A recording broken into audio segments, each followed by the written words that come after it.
और एक आजकल कुछ जो लेफ्टिस्ट इतिहासकार है, उनको इतिहासकार कहना भी वैसे तो इतिहास की अवमानना ही होगी, लेकिन फिर भी वो खुद को प्रोक्लेम करते हैं, कहते हैं कि साहब शिवाजी तो लुटेरे थे, शिवाजी तो डकैत थे। आपने शिवाजी महाराज के लूट करने के स्टाइल को कभी देखा है कि सर? छत्रपति शिवाजी महाराज की सबसे फेमस लूट कौन सी है? सूरत।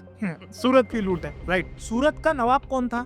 इनायत खान बहादुर। छत्रपति शिवाजी महाराज जिस समय सूरत में आए, he never entered Surat directly. He was waiting on the outskirts of Surat. And why he went to सूरत? उसका रीजन क्या है? 3 सालों तक, मतलब 3 यानी इतने लंबे स्पैन तक, जिस समय पे औरंगजेब का मामा उमराव अली शाइस्ते खान ये पुणे में रहा, उसने जिस तरह से चाकंड का किला जीता, पुणे के आजू बाजू के एरिया को जिस तरह से परेशान किया, उसकी भरपाई लेने के लिए छत्रपति शिवाजी महाराज सूरत में गए। अब सूरत ही क्यों चुना गया? क्योंकि सूरत जो था वो पोर्ट था, वहां पे पैसे आते थे, मुगलों को मेन पैसे आते थे। अब यदि सपोज करो आज मैं आपसे डायरेक्ट सवाल पूछ रहा हूँ, यदि मैं सपोज करो किसी मेरे देश के गद्दार को मदद कर रहा हूँ, मेरे एनिमी को, देश के एनिमी को मदद कर रहा हूँ, तो क्या ये आपका फर्ज है कि आप मुझे गोली मार दो? बिल्कुल है, ये आपका बिल्कुल फर्ज है। बिल्कुल है, बिल्कुल है, बिल्कुल। In a similar manner when Chhatrapati Shivaji Maharaj went to Surat, उन्होंने उसके बावजूद डायरेक्ट सूरत नहीं लूटी है, उन्होंने 3 वहां पे जो बिजनेसमैन थे उनके नाम पेश किए थे कि ये 3 बिजनेसमैन है,